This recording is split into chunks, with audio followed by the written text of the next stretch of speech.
The Toner, Anthony Browne.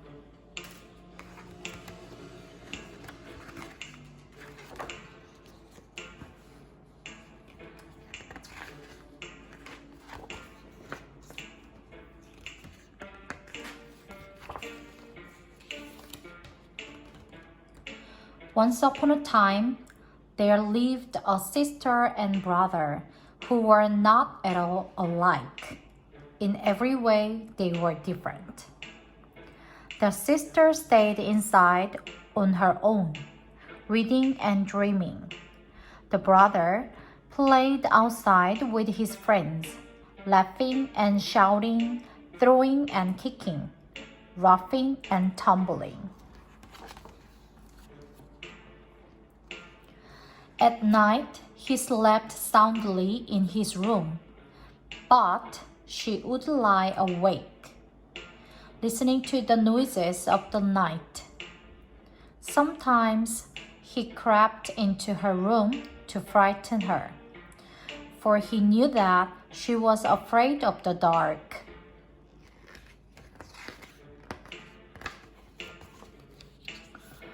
Whenever they were together, they fought and argued noisily all the time. One morning, their mother grew impatient with them. "Out, you go together," she said, "and try to be nice to each other just for once, and be back in time for lunch." But the boy didn't want his little sister with him. They went to a piece of waste ground.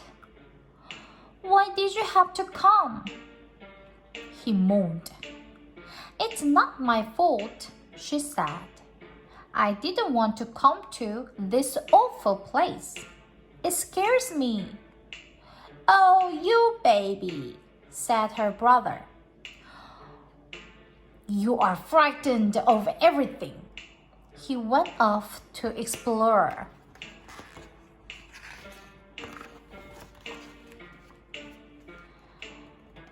"Hey, come here," he yelled a little while later.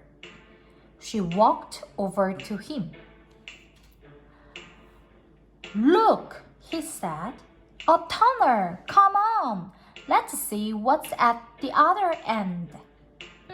"No, you mustn't," she said. "There might be witches or goblins or anything down there."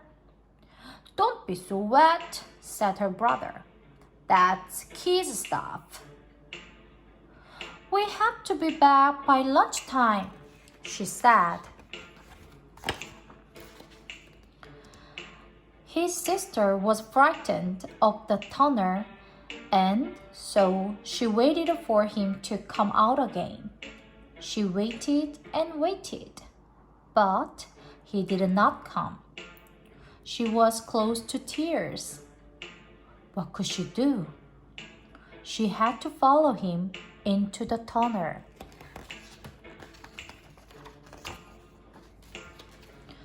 The tunnel was dark and damp and slimy and scary. At the other end, she found herself in a quiet wood. There was no sign of her brother, but the wood soon turned into a dark forest. She thought about wolves and giants and witches and wanted to turn back, but she could not. For what would become of her brother if she did? By now, she was very frightened, and she began to run faster and faster.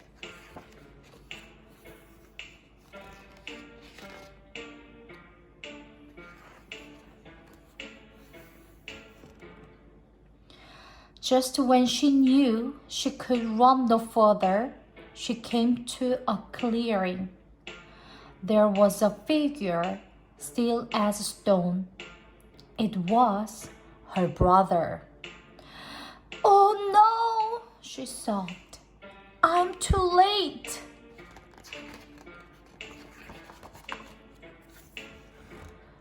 She threw her arms around the cold, hard form and wept. Very slowly, the figure began to change color, becoming softer and warmer. Then, little by little, it began to move. Her brother was there. Rose, I knew you'd come, he said. They ran back through the forest, through the wood, into the tunnel, and out again, together.